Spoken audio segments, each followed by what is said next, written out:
Novel در بدر اذا قلم Ali Shah episode 4۔ وہ ڈری سہمی دلہن بنی مراد کے کمرے میں بیٹھی تھی۔ اسے یقین نہیں آ رہا تھا کہ اس کی شادی ایسی ہوگی۔ اس کے بھی کچھ ارمان تھے جیسے ہر لڑکی کے ہوتے ہیں، پر مراد اسے اتنی نفرت کرتا ہے اس بات کا اسے کبھی اندازہ نہیں ہوا ہی نہیں تھا۔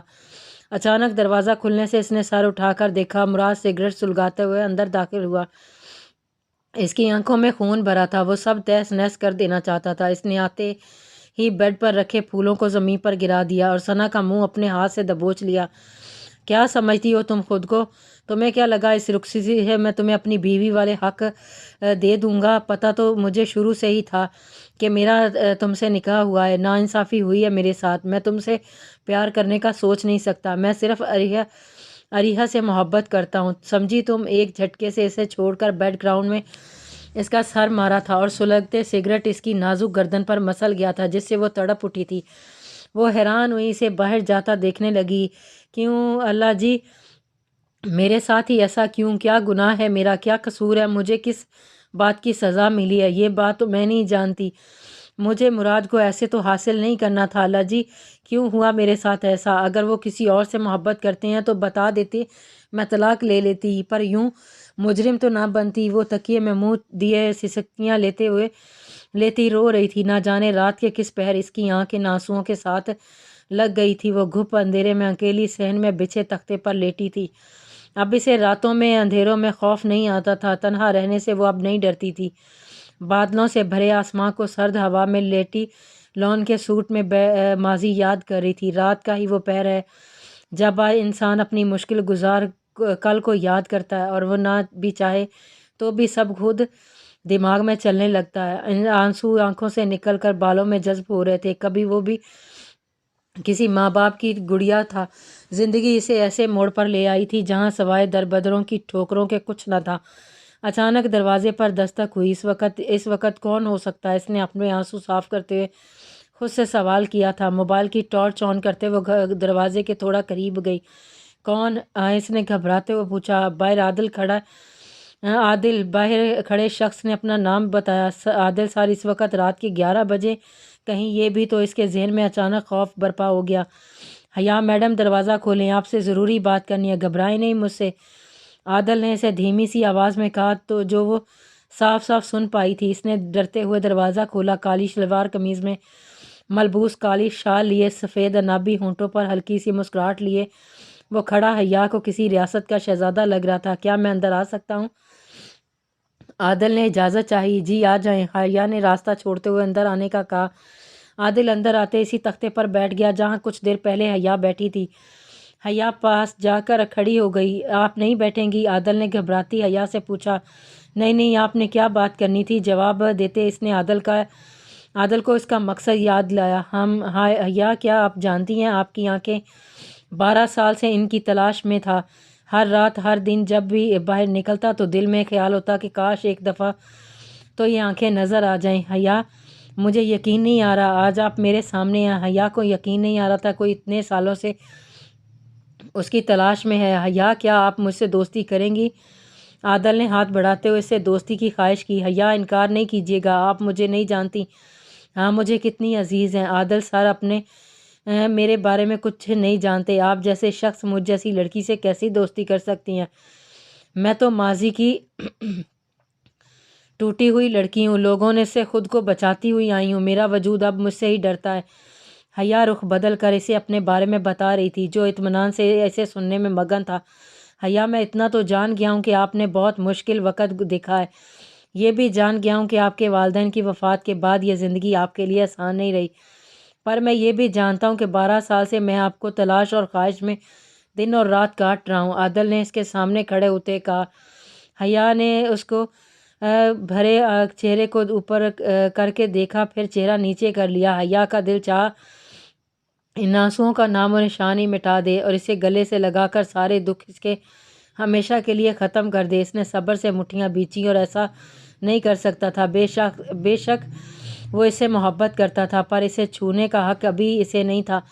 اس نے حیا کے گرد اپنی گرم کالی شال اتار کر لپیٹی جو روتے ہوئے مسلسل سردی سے کانپ رہی تھی۔ حیا نے حیرانگی سے اسے دیکھا۔ میں آپ کے جواب کا انتظار کروں گا، فیصلہ جو بھی ہو میرے حق میں ہونا چاہیے۔ حیا میڈم، یہ شال اگر آپ نے اتار دی تو میں سمجھوں گا آپ انکاری ہیں۔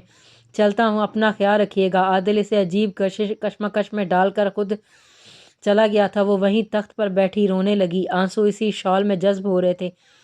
کیسے کوئی اتنا چاہ سکتا ہے؟ عادل 12 سال سے مجھے تلاش کر رہے تھے اور مجھے علم بھی نہیں تھا، لیکن وہ ایک غریب اور تنہا لڑکی کو کیسے دوست بنا سکتے ہیں جس کے آگے پیچھے سر پر کوئی ہاتھ تک رکھنے والا نہیں۔ خود سے باتیں کرتے اس نے ایک نظر اپنے اوپر لپٹی شال پر ڈالی جس میں سے آتی خوشبو اس کے ہوش گنوا رہی تھی۔ یہ خوشبو اسے اپنی طرف کھینچنے کو دوڑ رہی تھی۔ وہ چاہ کر بھی اسے اتار نہ پائی۔ صبح 5 بجے وہ اپنے کمرے میں آیا تھا۔ ثنا خود ہی میں لپٹی ہوئی بیڈ پر لیٹی ہوئی سو رہی تھی۔ دوپٹہ اس کے وجود سے بہت دور اس کا ایک ایک نقش ظاہر ہو رہا تھا۔ مراد اندر آتے ہی اس پر ایک نگاہ باندھے کھڑا ہوا تھا۔ اس میں کوئی شک نہیں تھا کہ ثنا اس کی محبت نہیں، لیکن وہ بلا کی خوبصورت تھی۔ ارہا سے بھی کہیں زیادہ خوبصورت ثنا تھی۔ ارہا مراد کے ماموں کی بیٹی تھی جو لندن میں یونیورسٹی میں اس کے ساتھ پڑھتی رہی تھی۔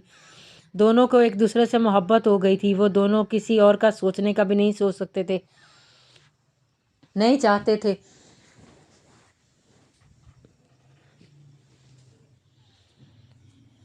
مراد ثنا کو دیکھتے ہوئے اس کے قریب آ گیا تھا، آ کر بیٹھ گیا تھا۔ بیٹھتے ہی اس کی نظر اس زخم پر پڑی جو خود مراد کا دیا ہوا تھا۔ اسے رات کا سارا واقعہ یاد آیا۔ آنکھیں رات بھر جاگنے کی وجہ سے سرخ پڑ گئی تھیں اور وہ اپنے آپ پر شرمندہ بھی تھا۔ وہیں لیٹ کر اس نے اپنی آنکھیں موند لی۔ وہ جیسا بھی تھا پر کسی پر یوں ظلم نہیں کرتا تھا، پر اسے دکھ تھا کہ وہ اپنی ہی بیوی کو تکلیف دے گیا ہے۔ تقریباً صبح کے 9 بجے ثنا کی آنکھ کھلی تھی۔ اپنے ہاتھ پر کسی کا ہاتھ محسوس کرتے اس نے گھبرا کر پوری آنکھیں ہوش میں کھولی تھیں۔ آنکھیں ساتھ مراد لیٹا نیند کی گہری وادیوں میں تھا جس کی آنکھیں مکمل سوجی ہوئی تھیں۔ مراد کو اتنا قریب دیکھ کر اسے سمجھ نہیں آ رہا تھا وہ کیا کرے۔ مراد کا وزنی ہاتھ اس کی کلائی پر زور ڈال رہا تھا، لیکن یہ زور اسے تکلیف نہیں سکون دے رہا تھا۔ وہ کب سے اس کے چہرے پر نظریں ٹکائے اسے دیکھ رہی تھی۔ اچانک مراد کے ہلکا سا ہلنے پر آنکھیں بند کر لی۔ مراد نے خود کو اس کے قریب دیکھتے آنکھیں بند کر کے سر کو ہاتھ سے دبایا اور ہلکا سا اٹھ کر اسے دیکھنے لگا۔ معاف کر دو ثنا، میں نے تمہیں تکلیف نہیں دینا چاہتا تھا، پر کیا کرتا، ارہا سے محبت کرتا ہوں میں۔ تمہیں وہ سب نہیں دے سکتا جو تم ڈیزرو کرتی ہو۔ تم میری بیوی ہو، چاہے رہو یا پر بیوی کا حق میں نہیں دے سکتا۔ مجھے معاف کر دینا۔ وہ کہتا اٹھ کر واش روم میں چلا گیا۔ ثنا کی آنکھوں سے چند موتی نکل کر بالوں میں جذب ہو گئے تھے۔ کوئی بات نہیں مراد، ایک دن آپ کو احساس ہوگا کون ہے آپ کی محبت۔ اور وہ کہتی ہے نا، اٹھ کر اپنے کپڑے نکالنے لگی۔ اب وہ کافی حد تک پرسکون تھی۔ آدھے گھنٹے بعد مراد واش روم سے باہر آیا۔ ثنا اس کے کپڑے نکال کر بیڈ پر رکھ رہی تھی۔ اسے باہر آتا دیکھ کر اس نے اپنے کپڑے پکڑے اور واش روم میں چلی گئی۔ 10 بجے دونوں ایک ساتھ نیچے ڈائننگ ٹیبل پر پہنچے جہاں سب انہی کا انتظار کر رہے تھے سوائے عادل کے۔ سب موجود تھے۔ مراد کے ساتھ والی کرسی پر ثنا بیٹھ گئی۔ ثنا بیٹی، مراد کو بریک فاسٹ سرو کرو۔ شمائلہ بیگم نے ثنا کو ہاتھ کے اشارے سے کہا۔ اس نے ثابت میں سر ہلا دیا تھا۔ عادل آج صبح 7 بجے ہی آفس پہنچ گیا تھا۔ وہ حیا کے جواب کا انتظار بے صبری سے کر رہا تھا۔ اسے دیکھنے کا کوئی لمحہ وہ مس نہیں کرنا چاہتا تھا۔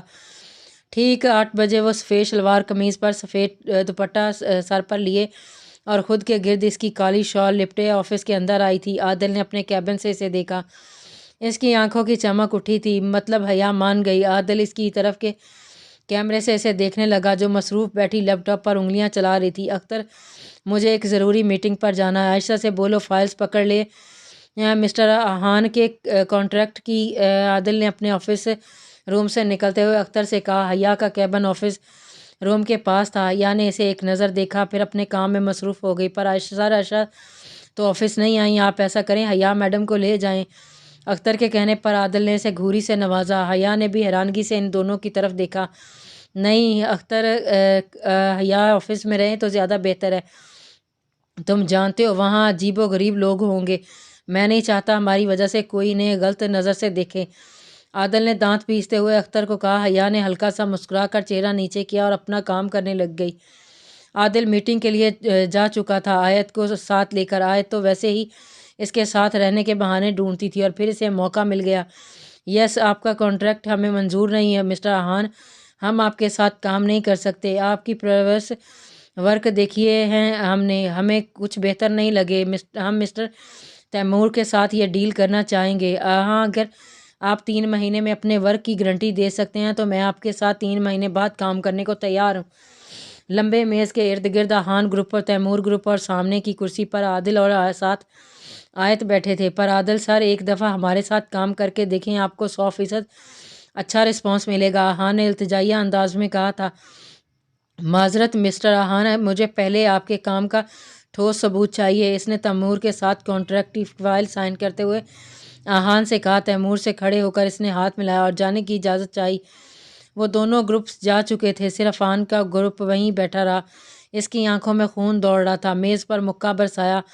ڈیم، کیسے انکار کر سکتا ہے یہ؟ مجھے اتنے لوگوں میں مجھے بے عزت کیا، اس کا بدلہ تو میں اسے لے لوں گا۔ آہان، ابراہیم ملک سے پنگا اس کو بھاری پڑے گا، خود کو سمجھتا کیا ہے؟ سر اطمینان رکھیں، ہم کوئی حل نکال لیں گے اس مسئلے کا۔ اس کے کولیگ نے اسے سمجھانے کی کوشش کی تھی، قریب وہ تو بدلے کی آگ میں جھلس رہا تھا۔ تقریباً 2 بجے وہ آفس واپس آیا تھا۔ حیا وہیں بیٹھی آفس کی لڑکی کے ساتھ باتیں کر رہی تھی۔ عادل اسے دیکھتا اپنے کیبن میں چلا گیا اور کچھ کام نپٹانے لگا۔ حیا بھی لڑکی کو بھیج کر اپنا کام کرنے لگی۔ اختر، میرے آفس میں آؤ، اس نے فون کان پر لگا کر اختر کو بلایا۔ اختر اندر آ کر ایک سائڈ پر کھڑا ہو گیا۔ حیا نے کھانا کھایا، لیپ ٹاپ پر کچھ ضروری میلز چیک کرتے اس نے اختر سے پوچھا۔ نہیں سر، اس نے نفی میں سارے لاتے جواب دیا۔ عادل نے لیپ ٹاپ بند کیا اور گاڑی کی چابی پکڑ کر باہر نکلا۔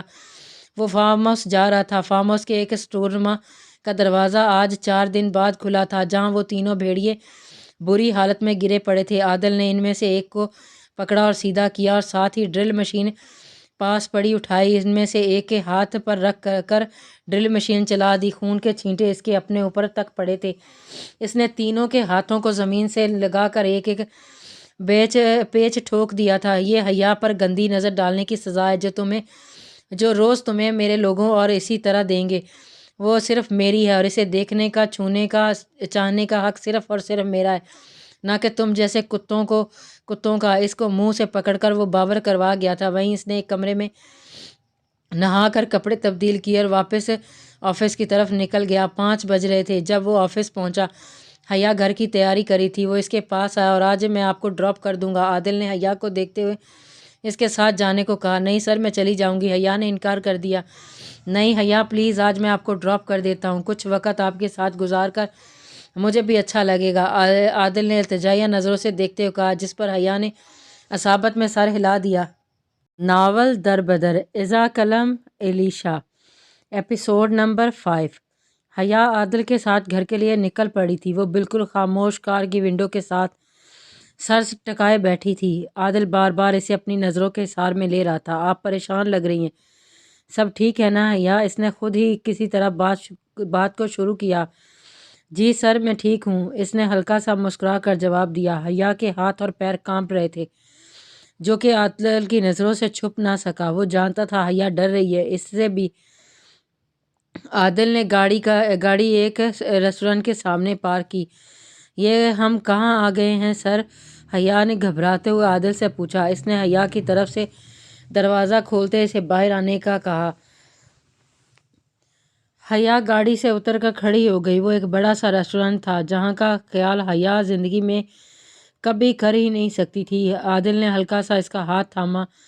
حیا نے آنکھیں بڑی کر کے اسے دیکھا۔ عادل نے ہلکی سی مسکراہٹ دی اور اسے اپنے ساتھ اندر لے گیا۔ وہاں انٹریس کے بالکل سامنے ایک بہت پیارا شیشے کا ٹیبل تھا، جس کے ارد گرد 2 کرسیاں رکھی ہوئی تھیں۔ ٹیبل کے اوپر گلاب کی پتیاں بکھری ہوئی تھیں اور اس کے اوپر ایک بہت پیارا گلدستہ پڑا تھا۔ عادل نے ایک کرسی کھینچ کر حیا کو کندھوں سے پکڑ کر وہاں بٹھایا اور خود سامنے والی کرسی پر بیٹھ گیا۔ اب بھی حیا نے عادل کی رات والی شال لپیٹی ہوئی تھی۔ وہ ایک بچے کی طرح اس میں چھپی ہوئی تھی۔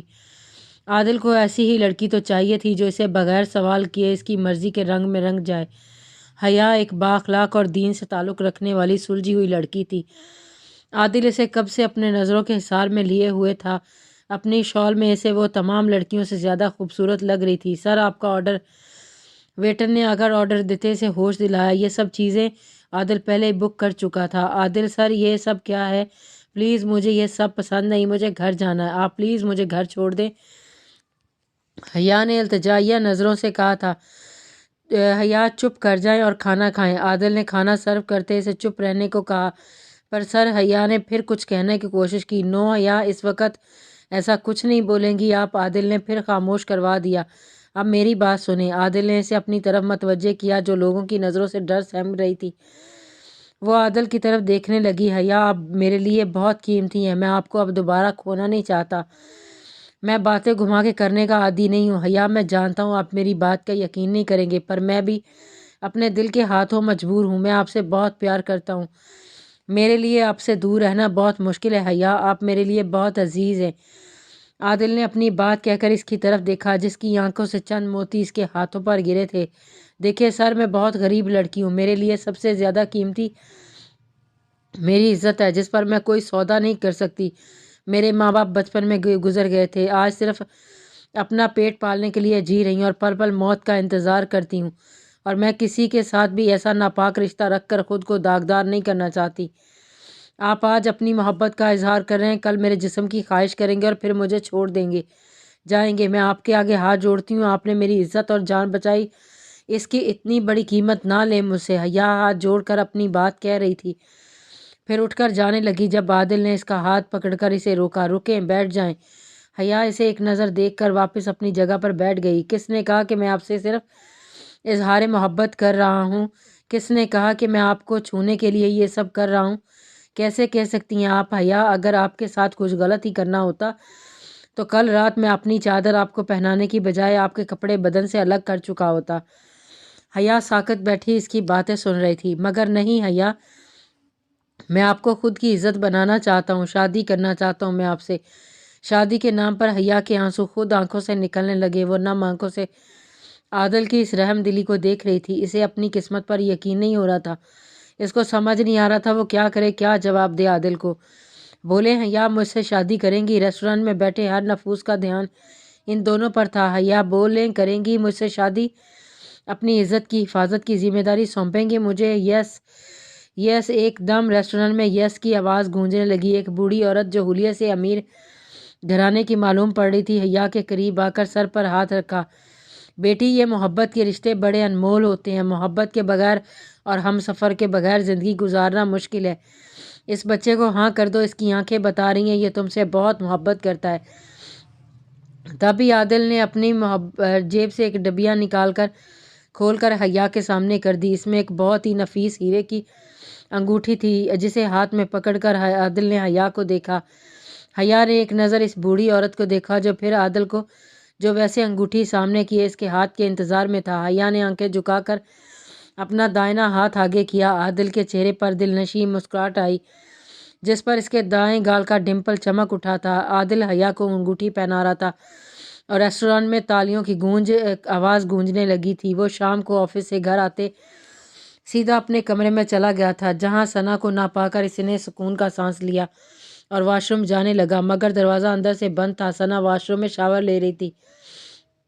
اسے کمرے میں کسی کے آنے کا احساس ہوا تو فوراً سے کپڑے پہنے اور باہر نکل آئی۔ مراد وارڈروب سے اپنے کمرے نکال رہا تھا جب نظر ثنا پر گئی تھی۔ ثنا ہلکے فیروزی رنگ کی تنگ قمیض پاجامہ میں بغیر دوپٹے کے کھڑی تھی۔ اس کی نظروں کی تپش خود پر محسوس کرتے جھٹ سے بیڈ سے اپنا دوپٹہ اٹھا کر اپنے گرد اوڑھ لیا۔ مراد کی نظریں ابھی بھی اسی پر تھیں۔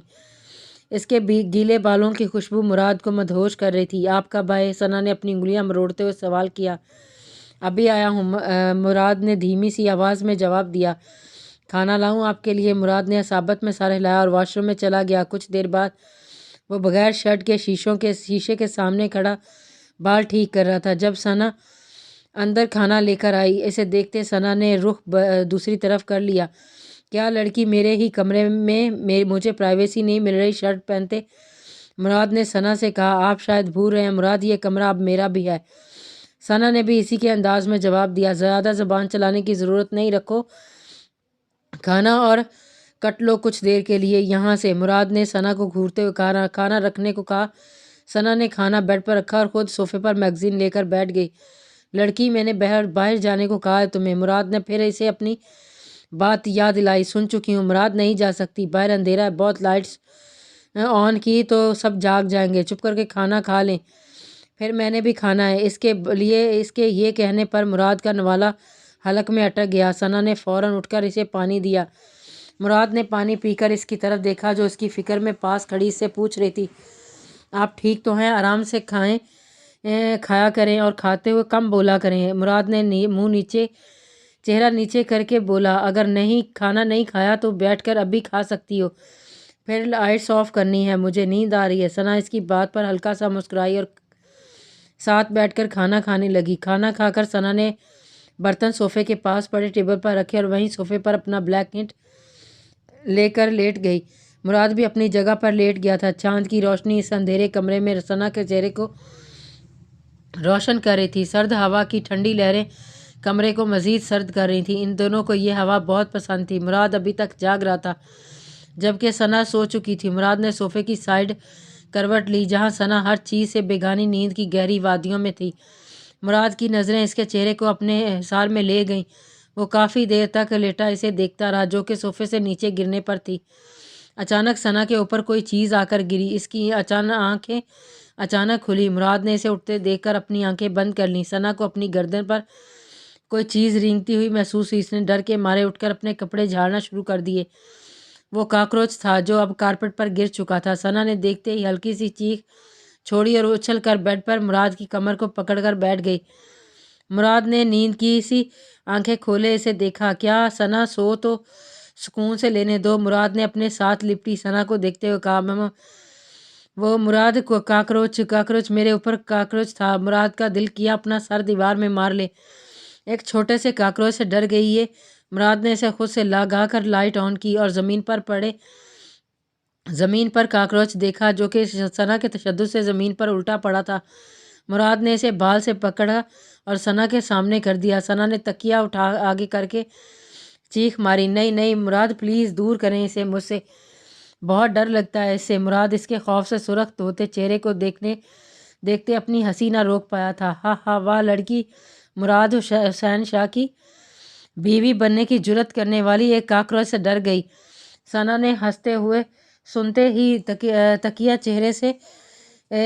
چہرے سے پیچھے کیا تھا۔ اس کے چہرے پر ہر قسم کے اثرات اڑ گئے تھے۔ اس نے ہلکی سی مسکراہٹ دی۔ مراد کو ایک دم سے جھٹکا لگا۔ وہ اپنی ہی بات پر افسوس کرنے لگا۔ ثنا بیڈ سے اترتے اس کے قریب آئی جو صوفے کے پاس کھڑا تھا۔ دیکھا مراد، آپ نے کہا تھا اب مجھے کبھی بیوی نہیں مانیں گے، آج آپ نے خود ہی قبول کر لیا۔ ثنا نے اس کے ہاتھ سے کاکروچ پکڑا، اور آپ کی بیوی بن کر ثنا اتنی بہادر ہو سکتی ہے کہ ہر خوف کا سامنا کر سکے۔ مراد کچھ دیر پہلے کا کاکروچ سے ڈرتی لڑکی کو ہاتھ میں کاکروچ پکڑے دیکھ کر حیران کھڑا تھا۔ ثنا نے کاکروچ ونڈو سے باہر پھینکا اور واش روم میں ہاتھ دھونے چلی گئی۔ مراد بھی پیچھے ہاتھ دھونے چلا گیا تھا۔ ثنا باہر آتے بیڈ کے ایک سائڈ پر لیٹ گئی۔ مراد نے باہر آ کر دیکھا تو اسے شدید غصہ آیا۔ میں کہاں لیٹوں، چلو صوفے پر نکلو، مراد نے گھور کر الفاظ پیش کیے تھے۔ نہیں مراد، جب آپ نے مجھے بیوی مان ہی لیا تو اتنا تو حق بنتا ہے کہ میں آپ کے ساتھ ایک بیڈ پر سو سکوں۔ ثنا نے میسنی سی مسکراہٹ چہرے پر لاتے ہوئے انکار کیا۔ مراد اپنی غلطی پر ماتم کرتا بیڈ کے دوسری سائڈ پر لیٹ گیا تھا۔ عادل نے اسے گھر ڈراپ کیا تھا اور ساتھ یہ بھی کہہ دیا تھا کہ کل رات تیار رہے، کل وہ دونوں شادی کریں گے۔ حیا کے دل میں آج کسی قسم کا دکھ نہیں تھا۔ وہ پرسکون اپنے گھر پر جانماز پر بیٹھی اللہ کا شکر ادا کر تھی، اس نعمت پر جو عادل کے روپ میں اسے ملی تھی۔ قسمت کبھی بھی غلط نہیں ہوتی، اصل میں جو ایسا سوچتے ہیں وہ غلط ہوتے ہیں۔ ہم بہت کچھ کھو کر بھی بہت کچھ حاصل کرتے ہیں۔ ہمارے لیے ہر چیز ایک وقت پر اللہ نے مقرر کی ہوتی ہے، اور وہ دلوں کو بنانے والا دلوں کو توڑ کر جوڑنے کی طاقت بھی رکھتا ہے۔ بس تھوڑا سا یقین رکھنا اس پر ضروری ہے۔ وہ کبھی اپنے بندوں کو اکیلا تنہا نہیں چھوڑتا۔ جاری ہے۔